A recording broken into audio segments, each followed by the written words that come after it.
सर्वांना माझा नमस्कार. माझे नाव त्रिशा बाहुबली बाबडे. मी इयत्ता दुसरीत शिकते. माझ्या मॅडमचे नाव सुरेखा कुदळे मॅडम.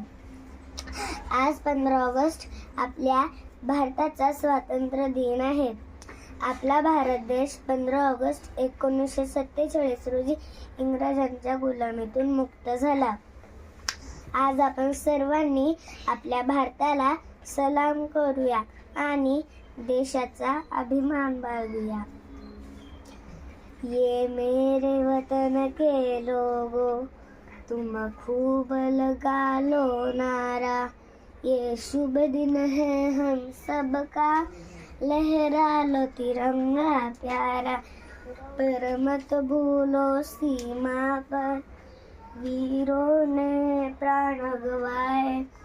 कुछ याद उन्हें भी कर लो, जो लौट कर घर ना आए. थँक्यू. सर्वांना स्वातंत्र्य दिनाच्या हार्दिक शुभेच्छा. जय हिंद, जय भारत. धन्यवाद.